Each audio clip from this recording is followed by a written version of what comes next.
Subscribe to our YouTube channel and press the bell icon to get the latest updates. Good morning, good afternoon, and good evening. Today marks the 75th anniversary celebrations of the founding of the United Nations.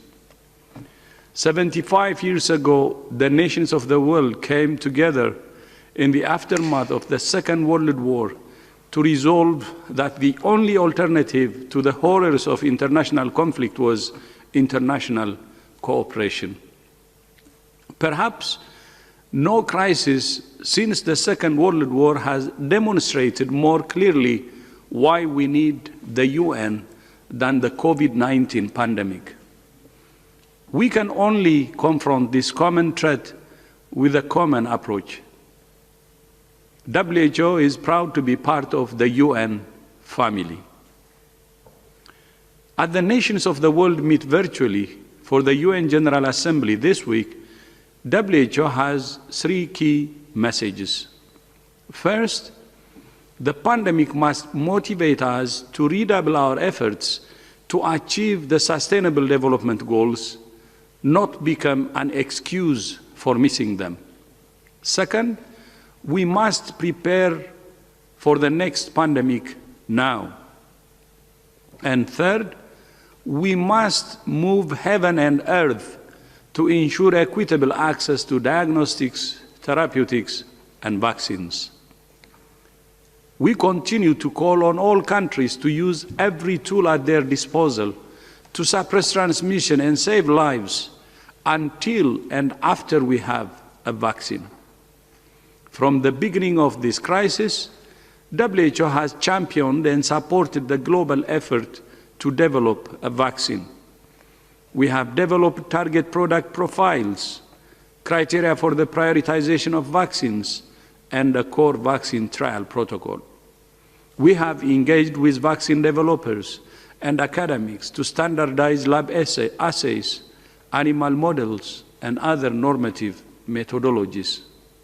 We're also helping to match manufacturers with trial sites.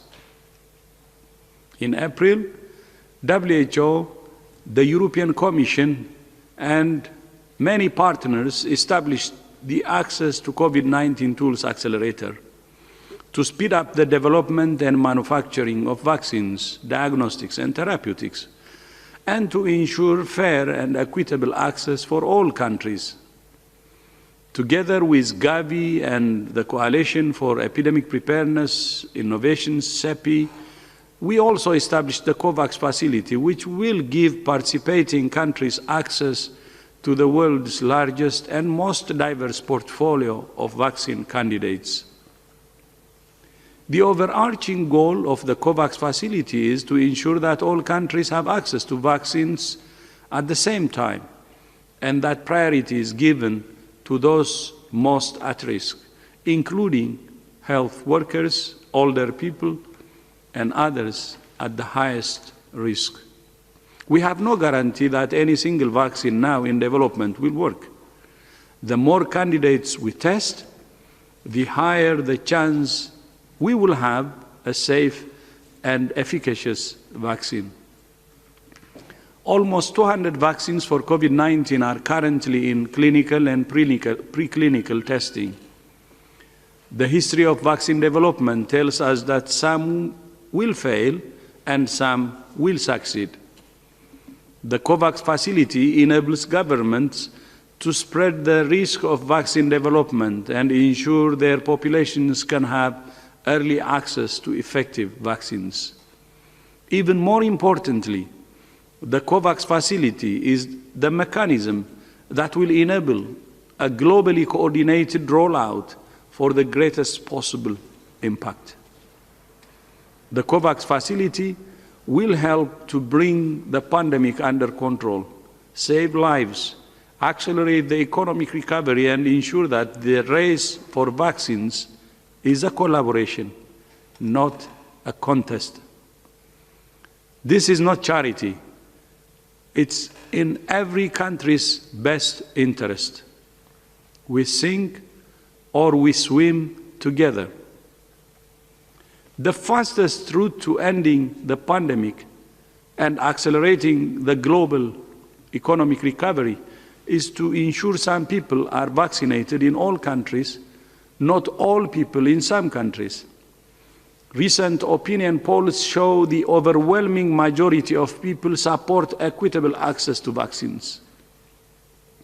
Our aim is to have 2 billion doses of vaccine available by the end of 2021. We're encouraged to see a large number of countries signing up to the COVAX Facility, but we face some daunting challenges. For the ACT Accelerator to work as planned, it must be funded. So far, $3 billion has been invested.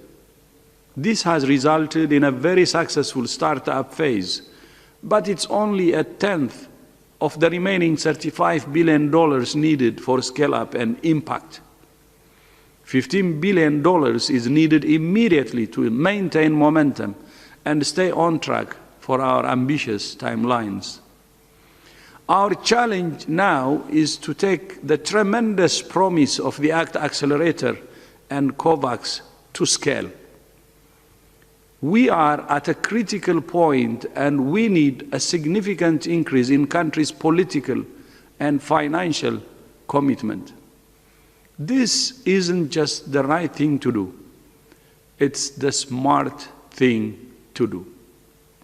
Our estimates suggest that once an effective vaccine has been distributed and international travel and trade is fully restored, the economic gains will far outweigh the $38 billion investment required for the ACT Accelerator. It's now my great pleasure to welcome my friend, Dr. Seth Berkley, the Chief Executive Officer of Gavi. Seth, you have the floor. Thank you, Dr. Tedros, for that powerful opening statement and for inviting us to join you here today. I'd like to commend the WHO as well as our COVAX co-lead CEPI for being such constructive, diligent partners in the effort. This is a significant day indeed. At a time when societies and economies are under the severest strain, we've seen governments from every continent of the world choose to participate in a plan that secures access to life-saving COVID-19 vaccines, not only for their own population, but helps protect others as well. As of today, 64 higher income countries, including 29 economies operating as Team Europe, have submitted legally binding commitments to join the COVAX facility. We expect as many as 38 more countries to join in the coming days, many of whom have already publicly stated their intent to do so. This is critically important, as it means that when the funds are deposited, we can begin the process of signing formal agreements with vaccine manufacturers and developers, which are partners in the COVAX effort, to secure the doses needed to end the acute phase of the pandemic by the end of 2021. And I want to acknowledge our vaccine partners particularly, who were given the #1 spot in Fortune's Change the World list just out today. It means that the COVAX facility is now open for business. These countries, plus those that will join in the coming days, will participate in the facility alongside 92 lower income countries that will be supported in the procurement of doses. That means that more than 156 economies, representing at least 2/3 of the world's population, will be working together to ensure global access to COVID-19 vaccines through the COVAX facility. From today, we potentially have a truly global solution to a global problem. This is unprecedented. In the last pandemic, a decade ago, we saw what can happen without a mechanism like this in place. As swine flu spread across the globe, a handful of wealthier countries made deals that bought up the entire global supply of vaccine and development, leaving none for the rest of the world. Working together to ensure vaccines are distributed fairly and equally worldwide is not just the right thing to do, as Dr. Tedros said, but it's a far better route out of the acute phase of this pandemic. By signing up, countries are not just reserving vaccines for their own populations, they're helping to ensure their neighbors are protected, reducing the chance of the disease jumping the border. They're helping to ensure their trading partners are protected, boosting their own damaged economies, and ultimately helping to ensure the world is protected, giving us all a better chance at defeating this virus. With the COVAX facility now open for business, our work is just beginning. In the coming days, we'll be working with governments that have yet to submit their commitment agreements. These are complex legal agreements, so certain economies have requested a little bit of additional time to submit. We'll continue to work with them on that. We will then move into the next phase of COVAX. The commitment agreements we're announcing today unlock the vital funding and security of demand needed to scale up manufacturing and ensure doses are ready once a safe and effective vaccine becomes available. We will now begin to work on signing formal agreements with vaccine manufacturers and developers to secure these doses. They have been committed partners in the COVAX facility, and we look forward to working with them in the next phase. And we will continue to raise funds so that we can ensure that once doses are available for lower income countries, they have the financial support they need to purchase them. The COVAX AMC, which is a financing instrument to support the participation of lower and lower middle income economies in the COVAX facility, has raised more than $700 million against an initial target of $2 billion in seed funding needed by the end of 2020. Reaching this target is vital. For this to be a truly global solution, we need to make sure that ability to pay is not a barrier to accessing COVID-19 vaccines. And lastly, and of course with our alliance partners, work is already underway to begin to prepare countries for the unprecedented delivery and rollout of vaccines, which is obviously critical to making them work. Thanks for listening. Back over to you, Dr. Tedros. Thank you so much, Seth. And that's very, very clear. Now I ask Fadila to proceed with the rest of the today's session. Thank you, Fadila. Thank you, Dr. Tedros. Thank you, Dr. Berkeley. We will now open the floor to questions, but before that, we will ask the CEO of CEPI, Dr. Richard Hatchett, to give us his opening remark. Dr. Hatchett, you have the floor. Thank you very much. I would like to thank first the countries who have formalized their commitments to the COVAX facility. I also want to thank my friends, Dr. Tedros and Dr. Berkeley, for their opening remarks. And finally, I would like to thank all my colleagues at WHO, at Gavi, and CEPI who have worked tirelessly for months to help bring the COVAX facility into existence. Months ago, we foresaw the risk that the scramble for vaccine would result in the same kind of misallocation of vaccine that we observed in the last pandemic in 2009. CEPI, as an organization, invested early and in 9 vaccines, creating the largest global portfolio of COVID-19 vaccines in the world. Today is an important milestone on the way to the development of a globally fair allocation system. It is a product of the scientific community, of rich and poor countries, and global NGOs coming together to face a common threat. CEPI and Gavi and WHO are wholly committed to ensuring equitable access to COVID-19 vaccines. COVID-19 cannot be beaten one country at a time. We must be able to share life-saving vaccines globally at the same time. Humankind has never done this before with any new life-saving medical technology or intervention. We are on our way to setting a very important precedent for the world. What we are seeing today in the announcement of the countries that have formally committed to join the COVAX facility is hugely encouraging. A genuine global commitment to respond to a pandemic threat through collective action. There is indeed a very long way still to go. We are not out of the woods. We must continue to invest in critical research and development and to fund that research and development. We must finish the ongoing clinical trials. As Seth said, we must conclude agreements with industry to provide vaccine through the facility. And we must help countries prepare to receive vaccine. And finally, we must have realistic expectations about the efficacy of the vaccine and about the timing of its delivery. Vaccines are a critically important tool in the fight against COVID-19, but they are only part of the world's response, and we must support the other parts of that response as well. Today, I believe, will come to be seen as an important milestone, and perhaps what will come to be seen as a turning point in the fight against COVID-19.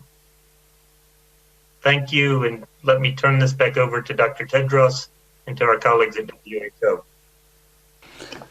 Thank you so much, Richard. Thank you. I'm very, very grateful, and unprecedented the collaboration that we're actually having between us. I met some member states today, and they told me how proud they are actually of how we're partnering together, the Gavi, CEPI, WHO, Global Fund, UNITAID, FIND, the World Bank, the private sector, civil society, and others in the ACT Accelerator. And I was really proud to hear about it, and I told them actually the reason why this partnership of different health agencies is succeeding and why we're working very hard.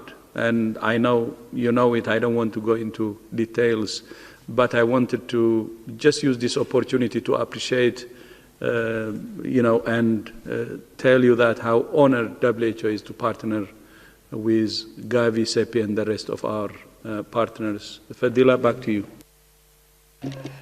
Thank you, Dr. Tedros. Thank you so much, Dr. Hatchett. Now that we have heard from the three principals, I would like to open the floor to questions from journalists. I remind journalists that you need to raise your hand. Use the raise your hand icon in order to get in the queue to ask questions. We have several journalists online.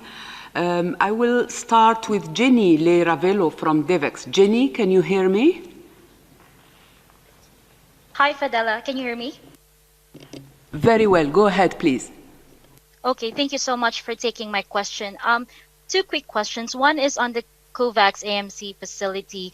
Mr. Seth Berkley talked about, they will begin to sign agreements with partners in the coming weeks. Last month, there was a collaboration between the Gates Foundation and SII about ensuring up to 100 million doses through the COVAX facility for LMICs.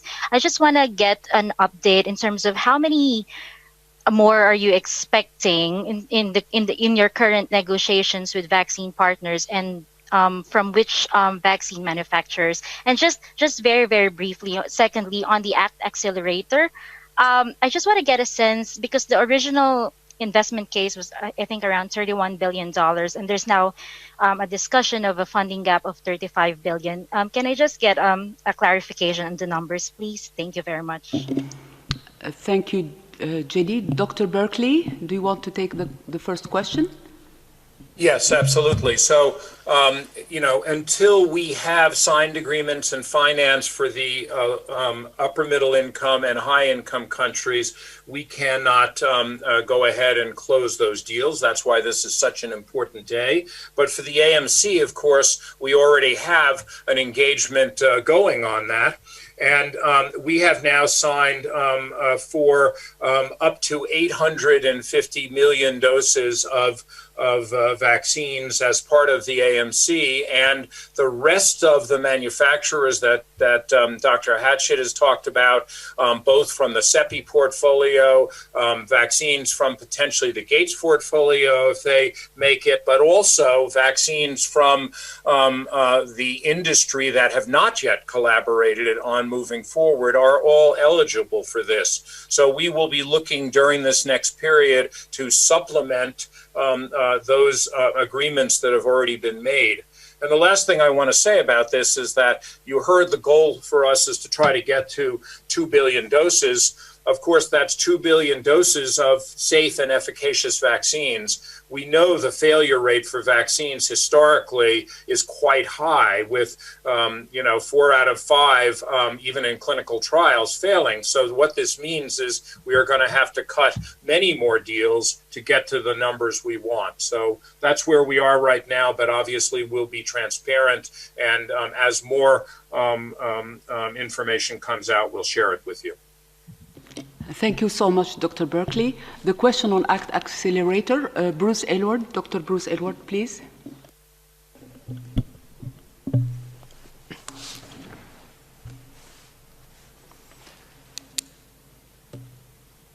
Thank you very much, Jenny. So the first investment case for the ACT Accelerator that was released on the 26th of June gave the costs for the 3 what we call product pillars. So for the vaccine, therapeutics, and diagnostics work of the ACT Accelerator, which was indeed $31 billion at that time. But in that investment case, we highlighted there's a 4th part of the ACT Accelerator, which is vital to its success, and that's what we call the Health Systems Connector. And that part of the ACT Accelerator is the work to ensure that when these new products hit the countries, they can actually be utilized in the most efficient and effective way possible. So that part of the budget has been built in. So what you're seeing today in the new investment case, which will be fully revised and released later this week, will include the costs of what we call that Health Systems Connector. So the total cost for the 3 major product pillars plus the Health Systems Connector, the gap is $35 billion, as the Director General referred to. The urgent need is actually the $15 billion that we need right now to maintain the momentum. As Dr. Berkeley said, the COVAX facility is now open for business. We have new therapeutics, dexamethasone, we've been talking about, that we know reduces mortality. We've got new rapid antigen tests that show great promise. So there's great promise right now to get a step change in the global response to COVID-19, but it requires seizing this moment with the $15 billion in financing needed to fully exploit these opportunities.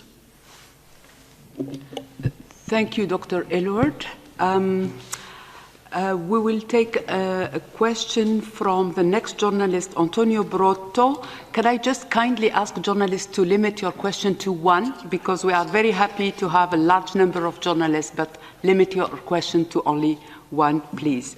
Antonio from EFE, Spanish News Agency. Antonio, you have the floor. Hola, buenas tardes.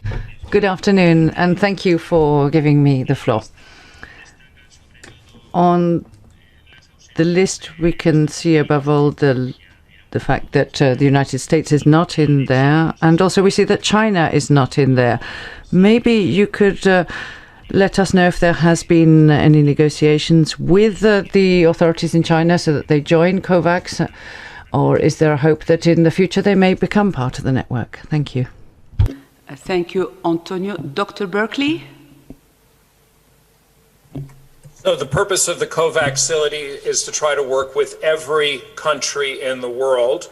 And I can assure you that we have had conversations and will continue to have conversations with all countries that relates to both whether they join the facility and the advantages of doing that, but also for countries that are producing vaccines, that if they have successful vaccines that come out, how we can make sure that those are made available to others in the world. So we will continue that dialogue. Thank you, Dr. Berkeley. Now I would like to give the floor to Helen Branswell from STAT. Helen, but yeah, Bruce, do you want to add something? Yeah, no, okay. So Helen, you have the floor. Thank you. My question was just asked, but I guess I will come up with another. It's hard to gauge how successful this has been. You know, 64% of the world's population are going to be in the program. Would you have expected more? I'm kind of puzzled that more are not in.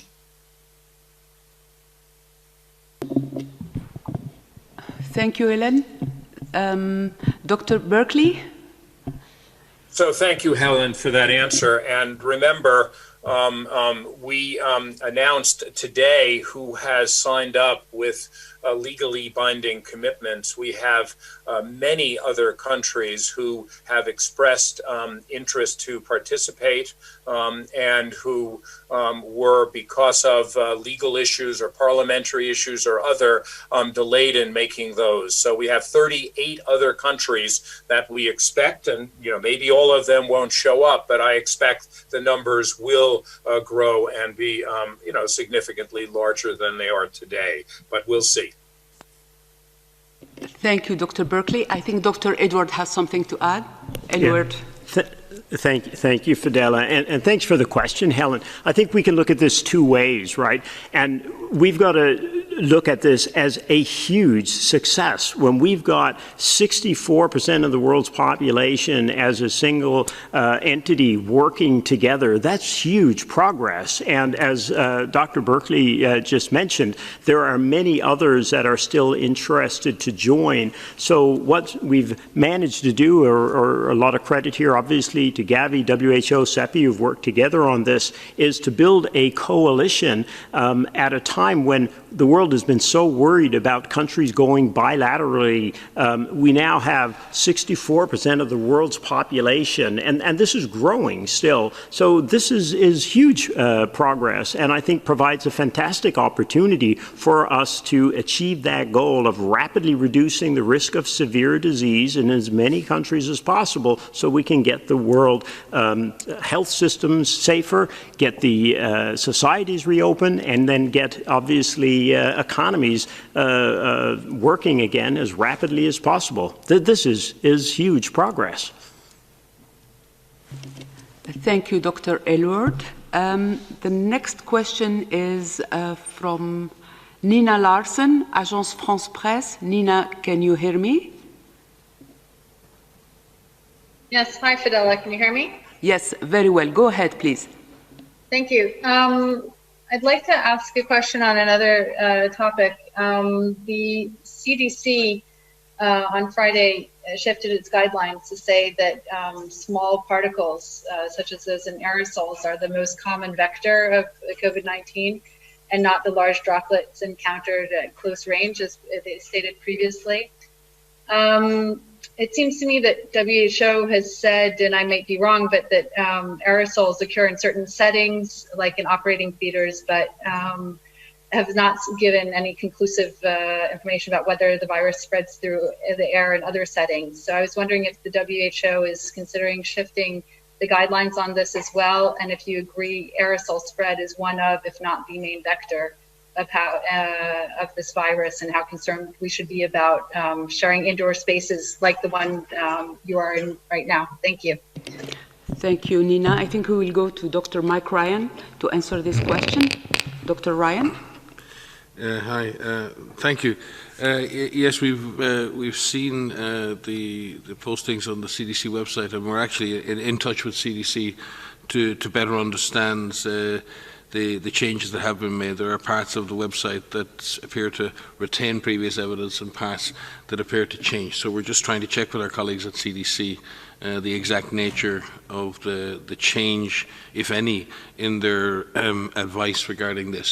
Certainly, we haven't seen any new evidence, and our position on this remains the same. And we've always said, going back over months and months, about the potential for different kinds of routes of transmission, and particularly driven by the context, the proximity, the intensity, the duration, and the potential for different forms of transmission, including small particle transmission, particularly in poorly ventilated spaces, and the need for the appropriate precautions. Maria can speak to that advice, but we are obviously, CDC is a very learned and credible institution, so when CDC changes anything, we always look to them and ask and get the details, and we're currently following up, and will be doing so over the next 24 hours to understand the evidence that potentially drives any change in guidance.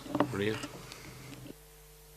Yes, so just only briefly to add, because Mike has answered really completely, just to say that we haven't changed our position. We do have a scientific brief that is out that describes all of the different modes of transmission that we are constantly looking at. As you know from the beginning, transmission and severity are two of the main features of any new pathogen that are really critical to better understand. And we are always looking at the literature.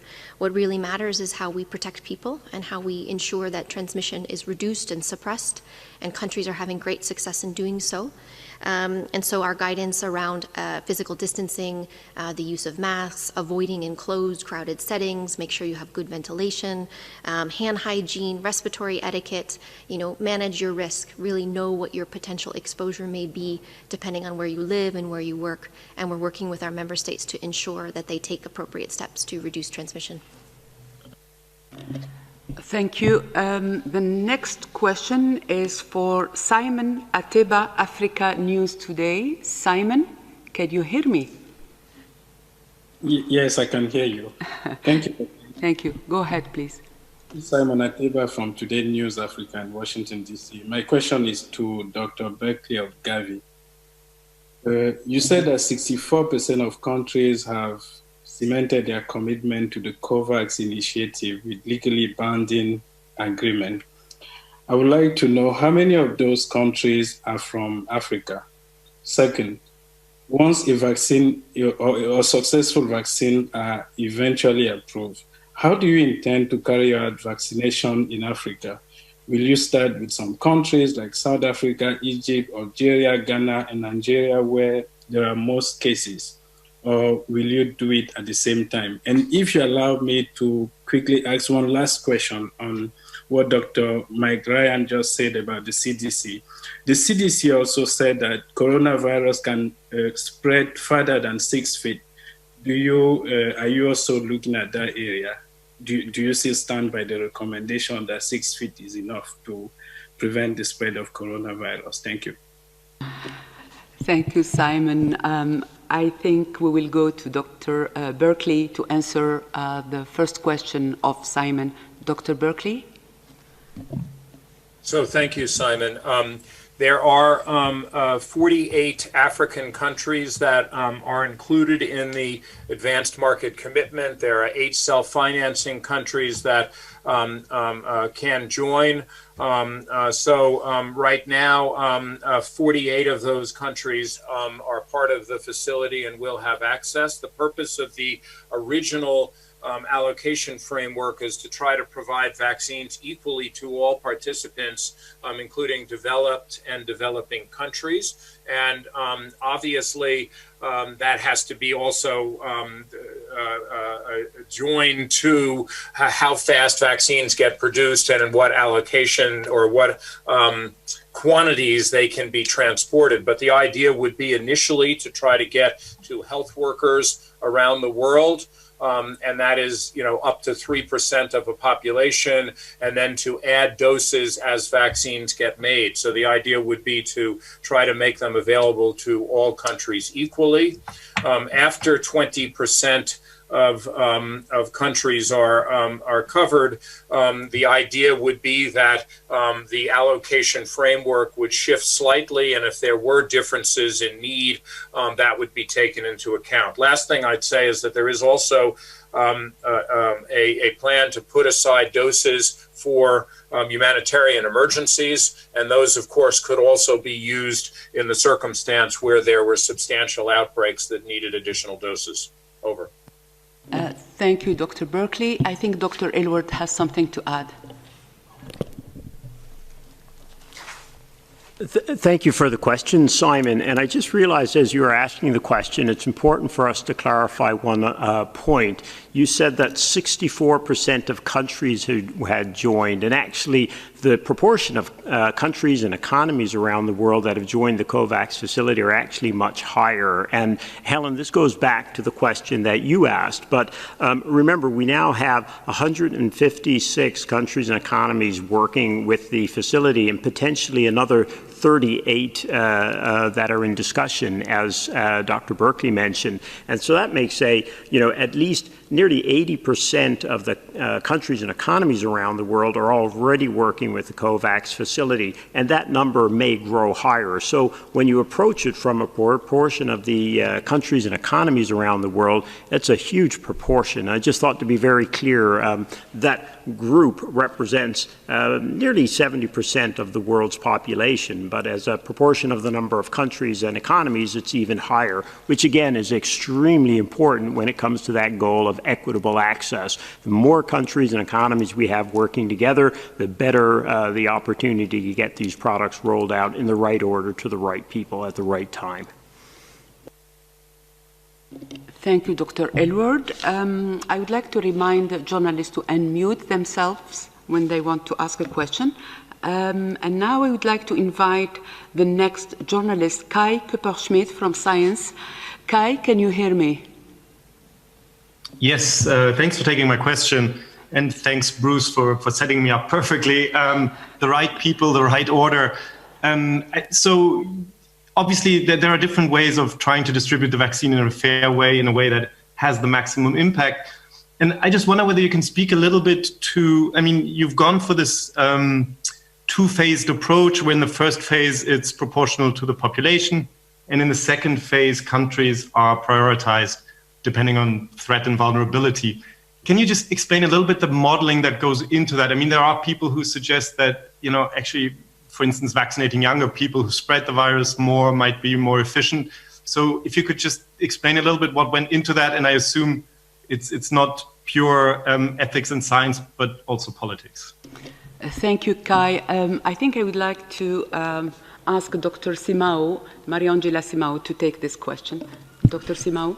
Thank you, Kai, for the question. There are several several indicators that will be taken into account. We haven't yet developed them fully. I'm talking about the second phase, right? Because it will depend a lot on the type of vaccine that will be approved. What type of population, the immunogenicity, who does it protect, and what's does it cover young people? Does it work well in older people, for example, right? So at the moment, we're working with two aspects. One is threat and vulnerability.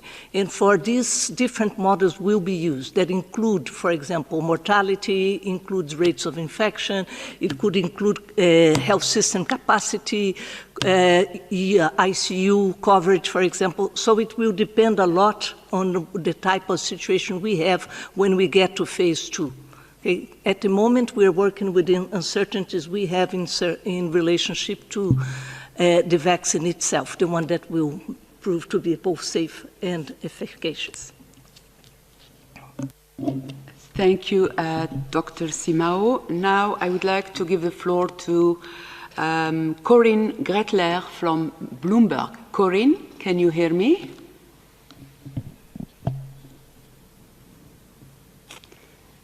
Corinne, please unmute yourself. Yeah. Can you hear me? Yeah, very well. You can ask your question. Go ahead, please. Yes, sorry. I was aware, I may have missed this earlier, but I was wondering if you still expect China will be involved with the COVAX program. Is it maybe one of the countries that asked for more time to commit? Dr. Swaminathan, can you answer this question, please? Yes, I can start, and maybe Dr. Berkeley would like to come in as well.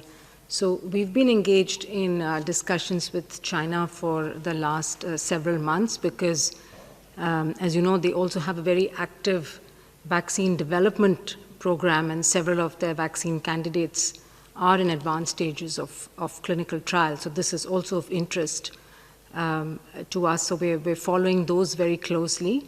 And we've had very constructive and open discussions with them, and they have always been reiterating their commitment to global access if some of their candidates actually prove to be successful in the clinical trials that are going on.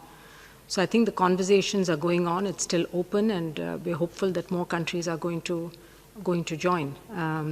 But Dr. Berkeley might like to add something. Dr. Berkeley, do you want to supplement, please? So I think Soumya has done a good job answering that. I'd just say, that they haven't signed up, but they have publicly expressed their interest in engaging with us, and so we will continue to have that discussion. Thank you, Dr. Berkeley. I would like now to give the floor to Jamie Keaton from Associated Press. Jamie, can you hear me? Yes, hi, thank you. I wanted to talk about the WHO's threshold for approving or giving its stamp of approval to a COVID-19 vaccine and the minimum efficacy rate. Would you possibly approve the use of a vaccine that's less than 50% effective, as has happened in some other types of vaccines? Thank you so much. Thank you, Jamie. Dr. Swaminathan, please.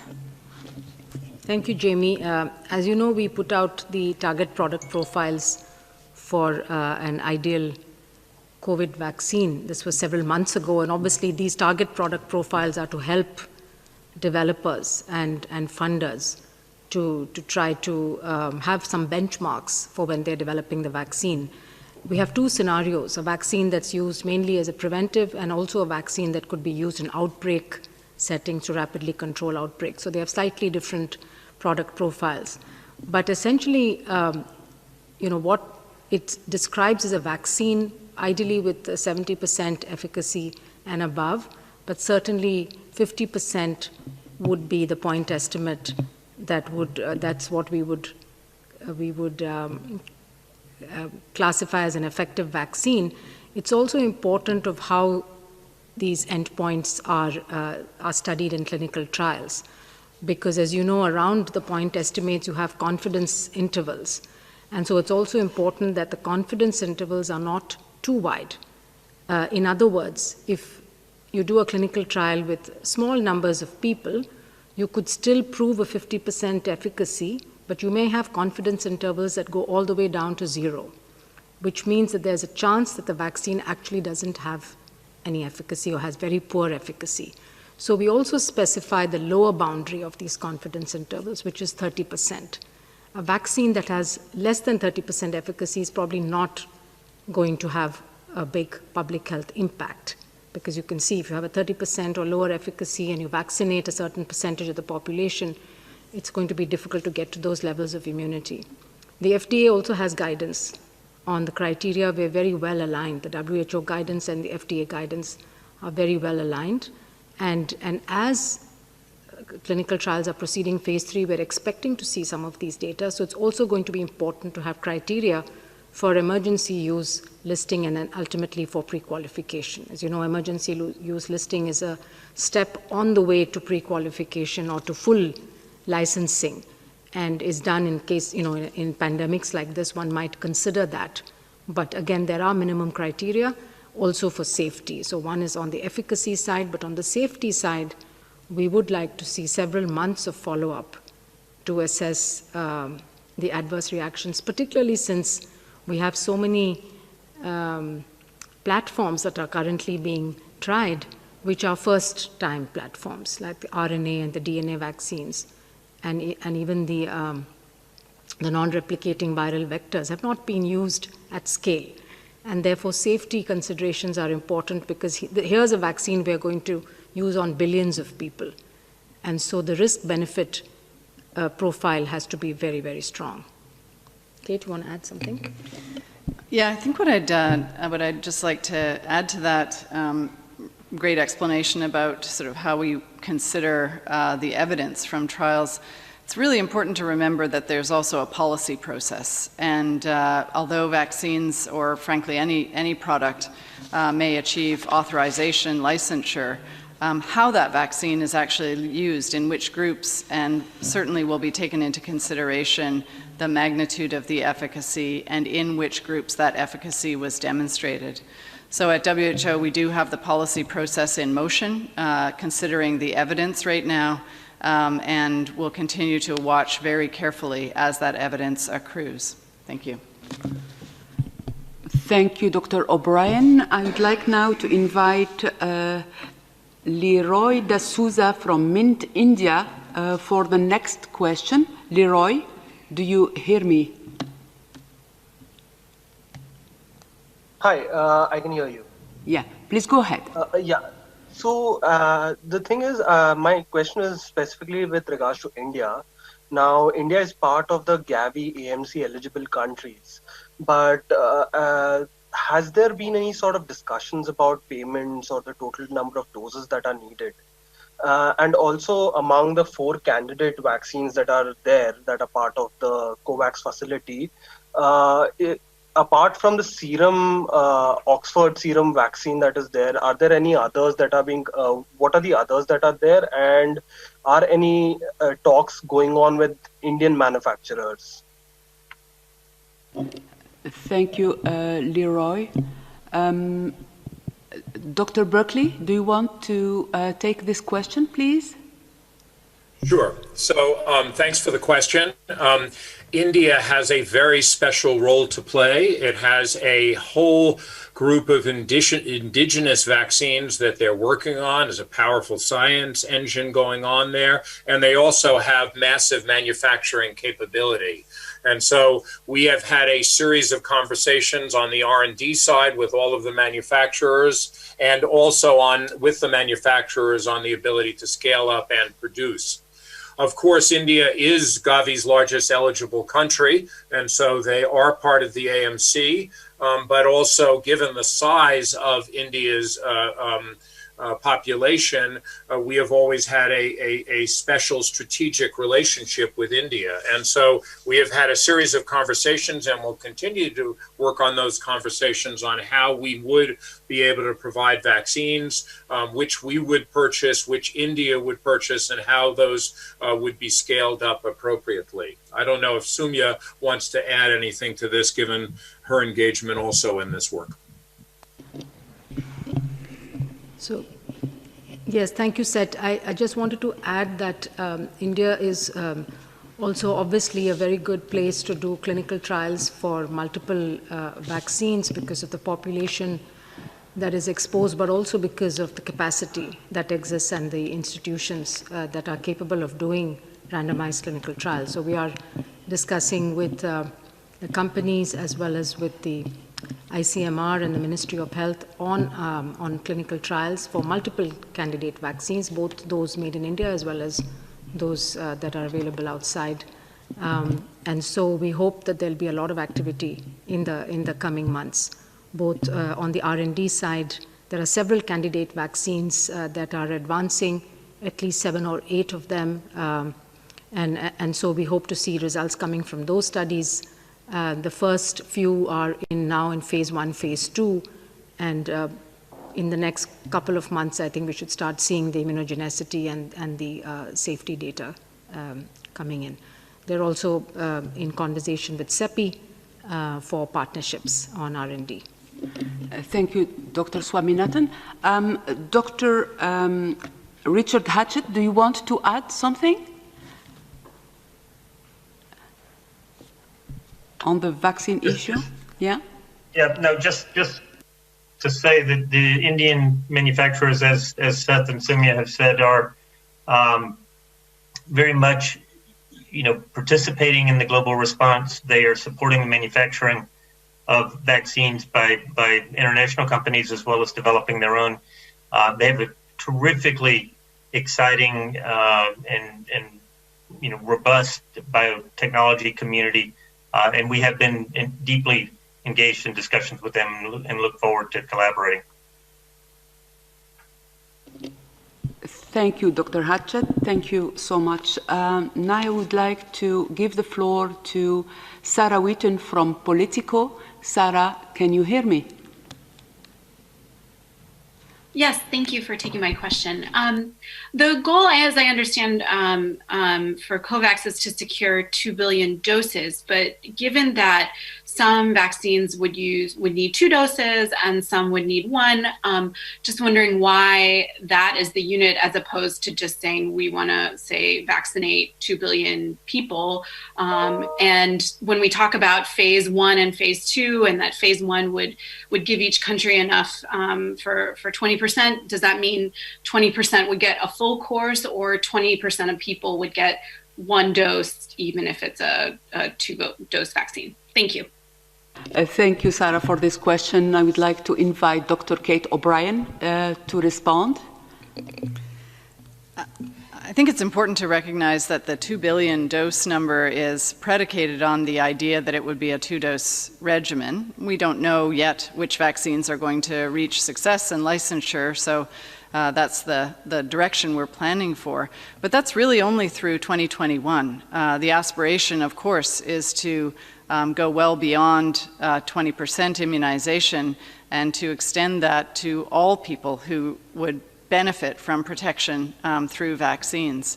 I think the other important thing to say is that as we envision the scope and breadth of what needs to be done, is the delivery at scale enterprise to actually get this number of doses in this time frame to people across all countries is an enormous enterprise, and countries are preparing for actually deploying vaccine in all the different ways that preparation needs to happen, on the cold chain, on data monitoring, on readiness of healthcare workers to actually deploy that vaccine.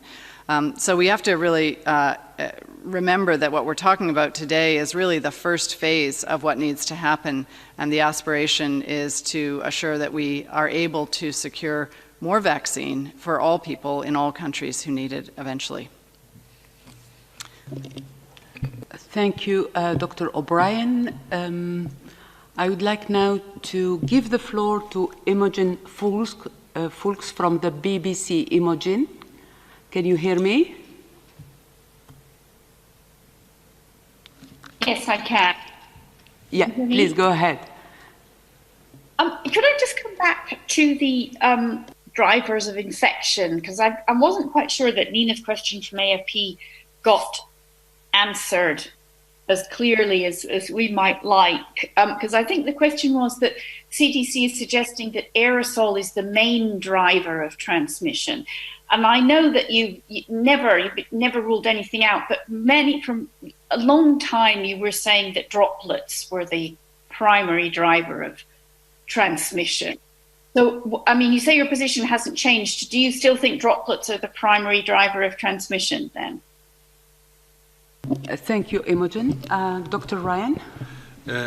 Yeah, no, I think you may find that the advice that's been posted by CDC is actually draft advice that has been, I think, taken down at the moment as we speak, because I think it was maybe posted inadvertently. So I believe from that perspective, I think we need to see what the final advice of CDC is. But that doesn't mean we can't talk about this very important question, which is the spread of this disease. Unquestionably, the disease can spread by many different routes, and we've seen that. We believe, based on the epidemiologic parameters that the primary mode of transmission is through the respiratory or through the direct person-to-person route.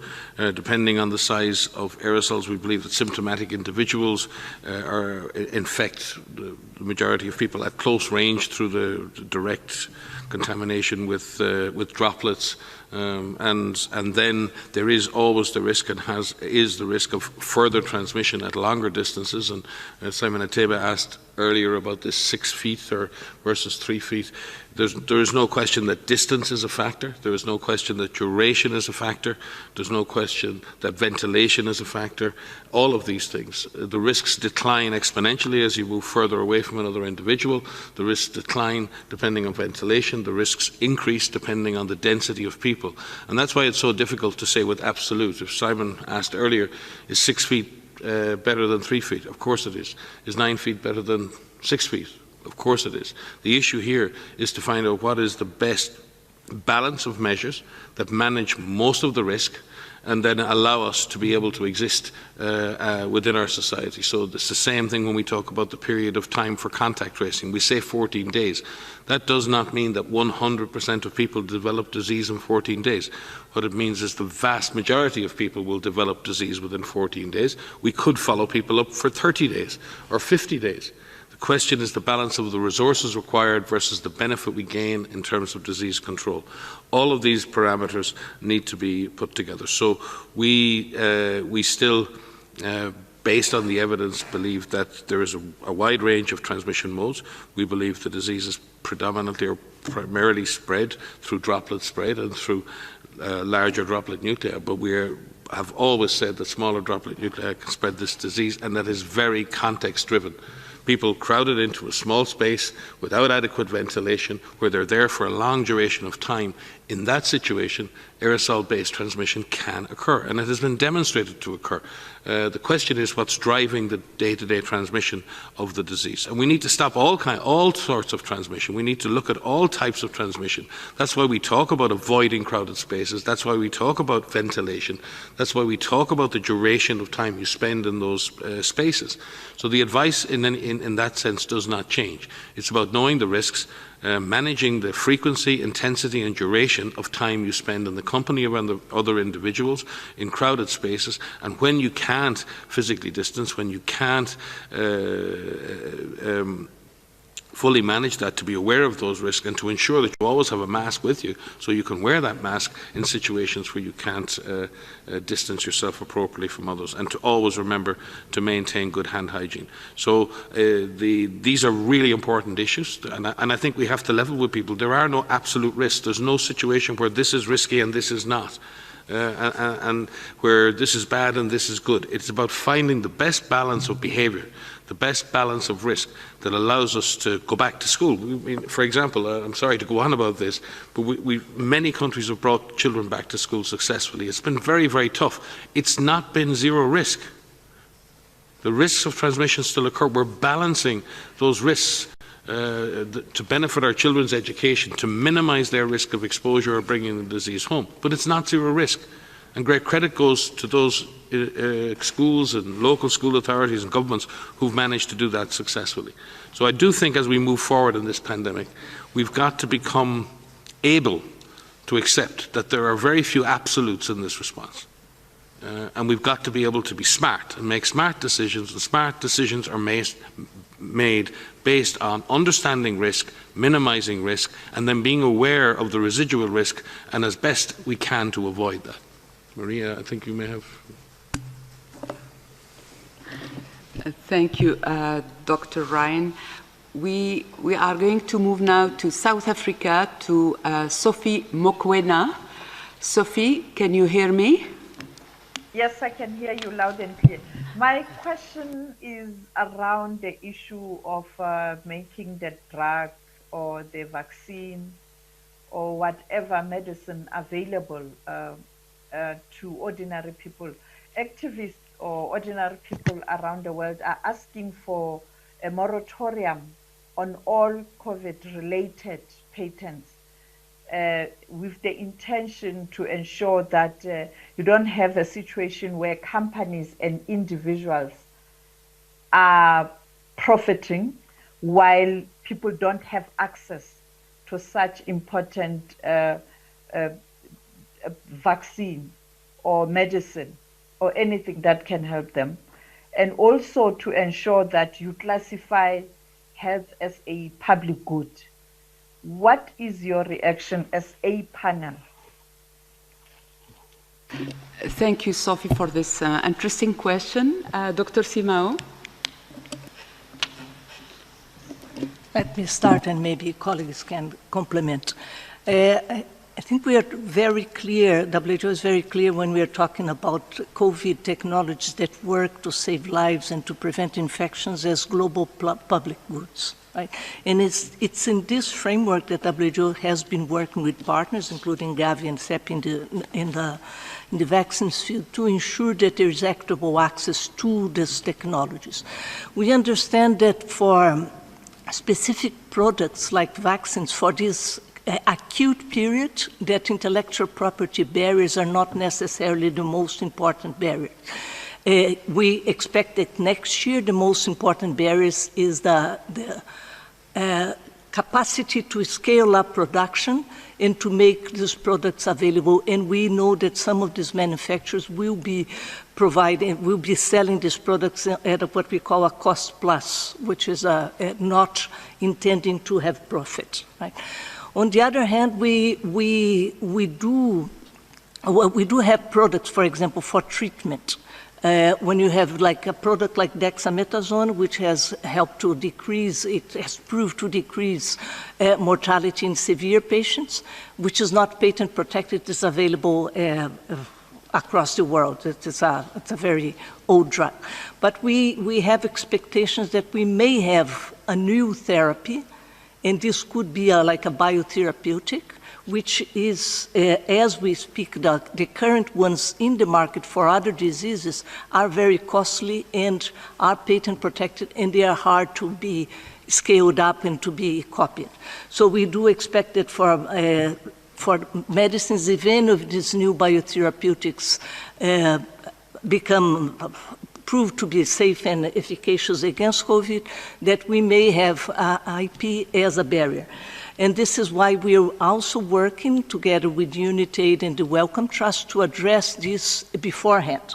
And this is expected in case one of these new therapies become available in the market. Right? For example, you have the case of monoclonal antibodies who are already complex molecules, and they are already used for other indications, and they are very expensive. So this is an issue that will have to be tackled, and we are tackling it together with partners. Thank you. I don't know if Dr. Berkeley or Dr. Hackett would like to respond also. Yeah, I'll just add one word to that. And if you look at biologics, the main issue is not patents. The main issue is know-how. And that's because these are, basically living organisms or components of living organisms, and therefore the whole process is the critical piece. So, in my experience of 30 to 40 years working around vaccines, I can only think of a handful of cases where a patent was a major issue.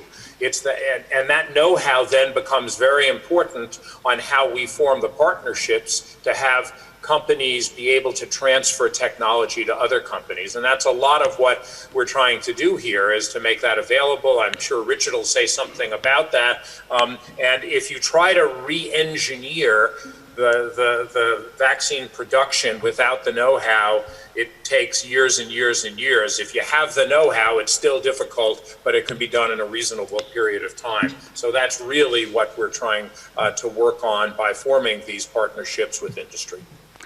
Yes, I would Dr. Hatchett? Just add, yeah, sure, thank you. No, I think Mariangela and Seth have put it well.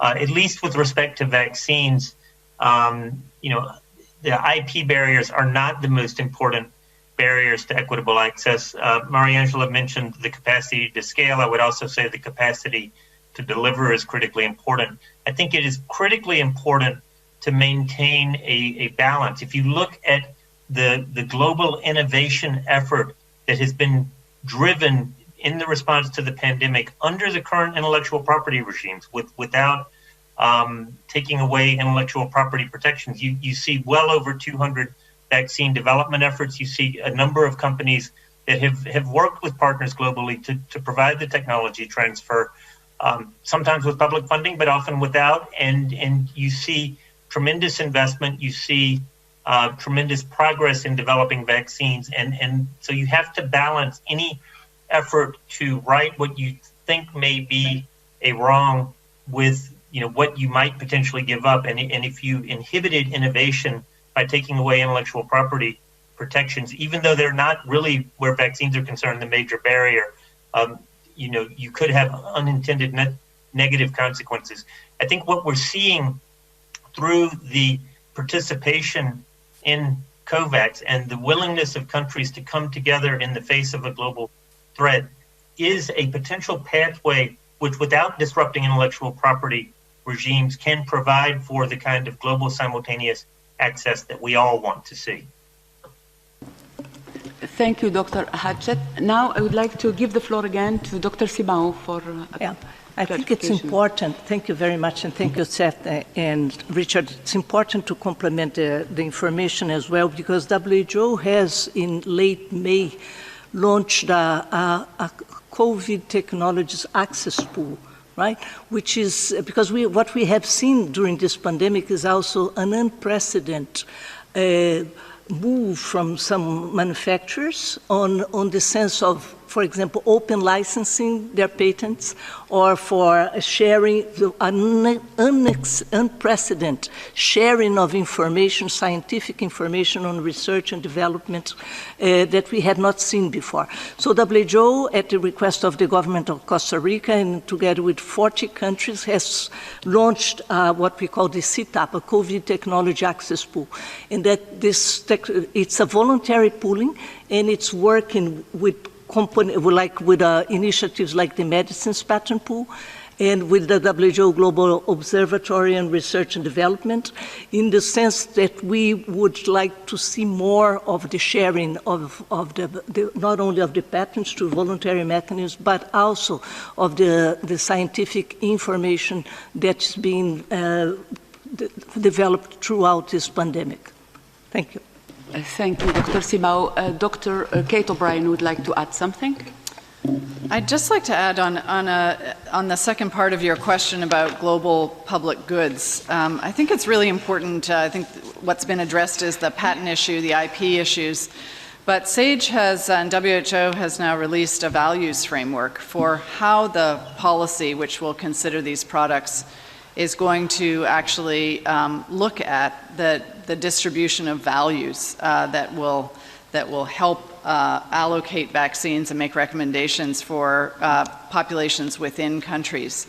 And given that these are global public goods, it's so important for this to be a transparent process and a clear framework for how we're thinking about who gets vaccine first and who gets vaccine second, notwithstanding that the development of the vaccines is really not largely limited by these IP issues or patent issues.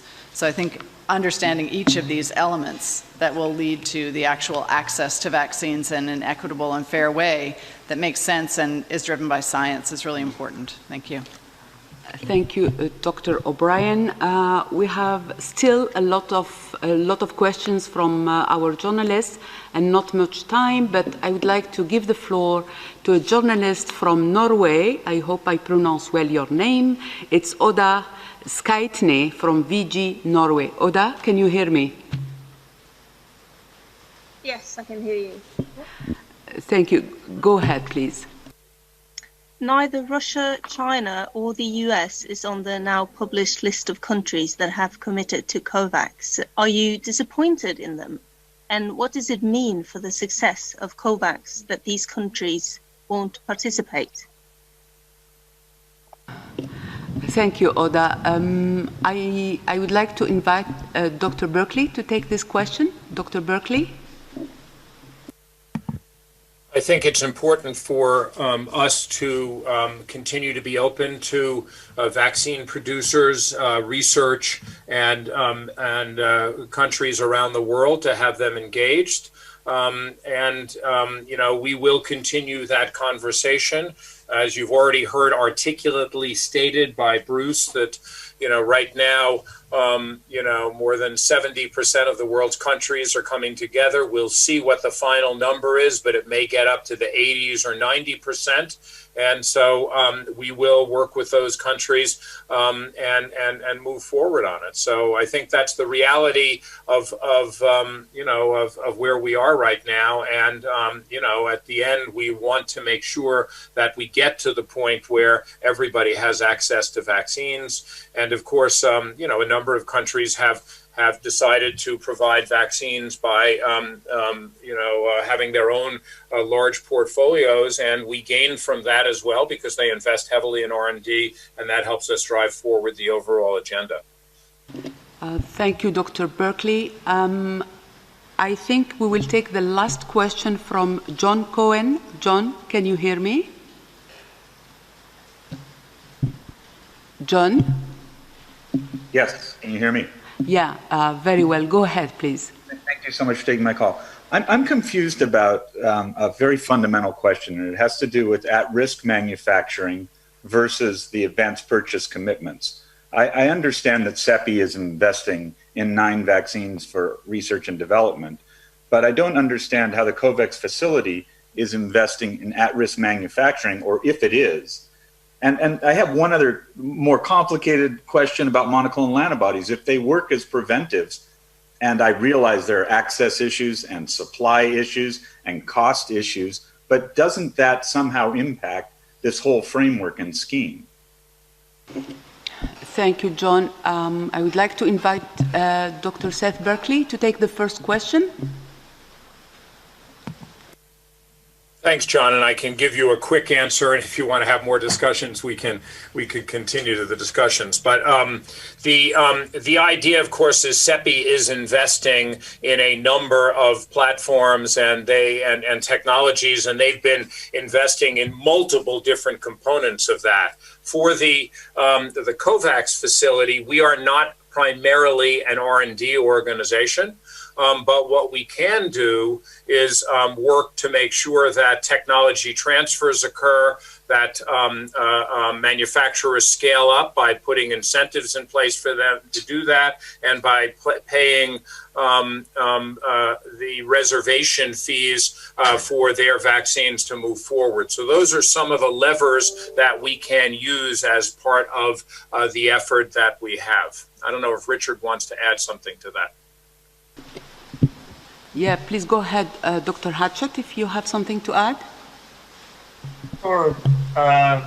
No, just that CEPI has made a number of investments early on to support the at-risk manufacturing, and that essentially are making investments to accelerate manufacturing before we have the clinical trials. Just to be clear with everybody, what we're talking about, and we've worked very closely with Gavi to think about how these manufacturing costs get allocated and who pays for them. I think that we have always viewed the manufacturing as at early a time as possible as part of the speed premium. It does increase the financial risk entailed, but if one wants to have large quantities of vaccine available when the clinical trials demonstrate safety and efficacy, you have to make those investments, whether they're made on the development side or made through an advanced purchase agreement. Either pathway can be used to facilitate that. In terms of the John, your question about monoclonals, we are all watching the monoclonal story. The therapeutics accelerator under the ACT accelerator is making the principal investments in monoclonals at this point, not COVAX. But I think going forward, as we move through this pandemic, but certainly, into the next inter-epidemic period, and as we think about preparedness for pandemics more broadly, I think there's going to be a spectrum of technologies that have potential applications and benefits. And I've even started talking about vaccine-like technologies, and monoclonals in their prophylactic capacity, kind of fall into that category. They also have potential therapeutic applications, and it's a critically important technology for us to figure out how to be ready to provide globally. And hopefully further technological advances will bring those cost of goods down and make it much easier to contemplate distributing those globally. Thanks. Thank you. Dr. Swaminathan? Just to supplement what Richard said on the monoclonals, we're looking forward to several trials that are going on now. We know of several developers of monoclonal antibodies. And John, as you very well know, these could prove to be an effective solution both for prevention as well as for treatment of early or moderate disease and late stage disease. All of these, of course, we need to wait for the results of the trials. It cannot be a substitute for vaccines because monoclonal antibodies have a limited duration of action and would need to be repeated many times. Hopefully vaccines will offer a much longer duration of protection. But as Richard said, I think we have to look at a package of interventions in order to bring the pandemic to a control, both on the prevention side as well as on the therapeutic side, and very importantly on the diagnostics side as well. So it's going to be one more element or measure in the armamentarium that we need. And finally, I think monoclonal antibodies have a future beyond, obviously, this infection. There are many other infectious diseases, and they're non-communicable diseases like cancer, for which monoclonal antibodies are already being used, and there are going to be growing indications, I think, in the future.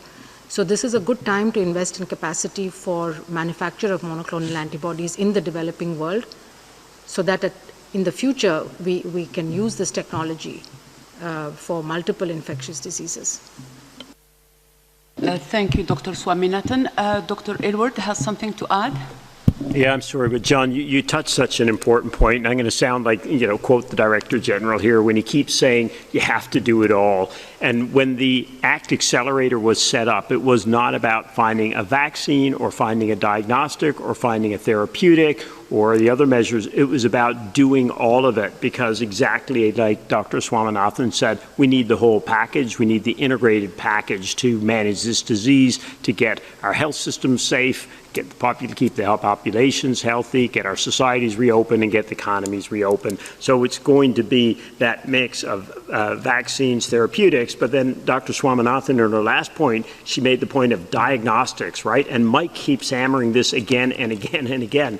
If we can rapidly diagnose people, they know their status, they know whether they're infected, and they can then properly isolate contacts, properly high-risk contacts identified, we can do so much more to control this disease today. So if you look at the plan for the ACT Accelerator, in our very first phase, a big emphasis was on the scale up of the the diagnostics, and then dexamethasone and the other interventions that are coming down the pipeline, because there's a lot we can do today to be reducing morbidity and mortality of this disease much more. Thank you, Dr. Aylward. I think we will be closing this press conference. Before I hand over to Dr. Tedros, I would like to ask Dr. Berkeley and Dr. Hatchett if they have anything they want to add. Dr. Berkeley, Dr. Hatchett? I want to thank everybody for the excellent questions, and I want to remind people that we are moving quickly. It's an unprecedented new set of collaborations, and people are working together very hard. So there will be adjustments and changes. For example, one thing that I didn't comment on because my colleagues asked was, why 2 billion doses? Well, the answer is when we originally began to think about this, we said, what's possible? What do we think is possible to be produced in 2021? We have no idea, of course, which vaccines will succeed, what the scale-up's going to look like, what the yield's going to look like. So we began to plan on what we thought was possible. As we get more information, those plans will change and we will have to adapt. So that's going to be the challenge in front of us, is trying to turn this into equitable access for all under the best science conditions, but also understanding that we will not have all the answers and now or even in the near future. But thank you, everybody, for listening, and we look forward to continuing the discussion with all of you. Thank you, Dr. Berkeley. Dr. Hatchett, please, you have the floor. Thank you. Just to build slightly on what Seth has said, I think we have only gotten this far because the entire world has been galvanized by the threats that we face. To get this far, we have engaged in a very productive and ongoing set of conversations and collaborations with our industry partners, with our non-governmental partners, with WHO, and with the countries that are involved in it, and many of whom have just made commitments to join the COVAX facility, which is a huge vote of confidence, but also a huge vote for proceeding with this response as a collaborative, collective effort. I too want to thank all of you for joining. I've spoken obviously with many of you in the past.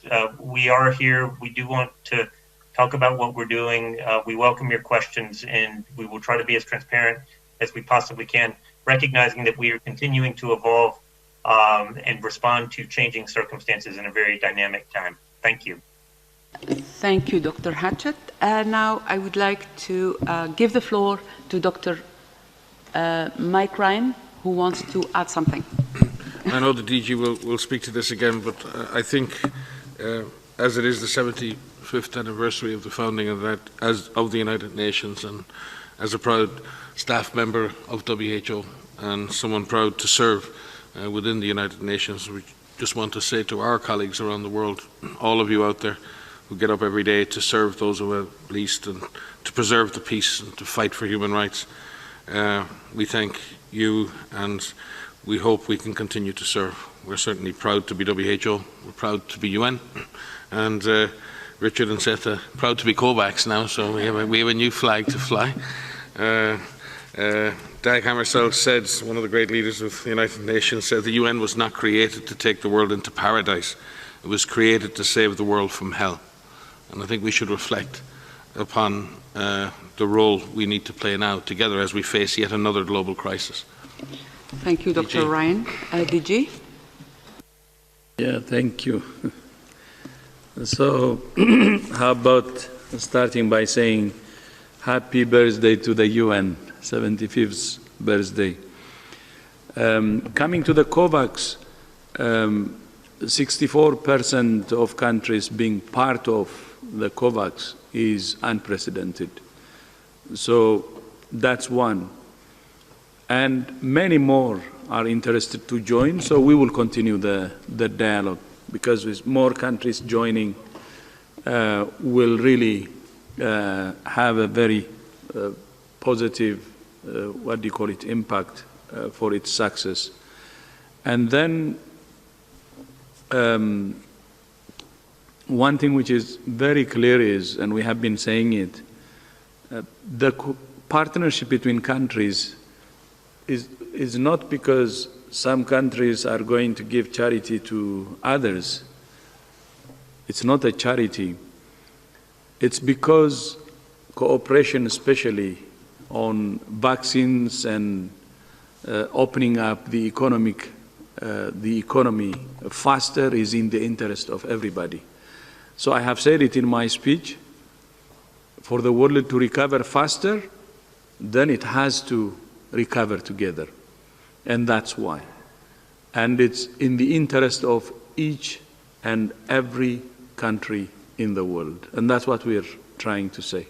So thank you so much to all journalists who have joined today, and also to our colleagues, Seth and Richard, and to other colleagues who haven't joined us today, who are working or who have been working on COVAX and on ACT Accelerator in general for the last several months. So thank you so much, and see you in our next presser. Thank you.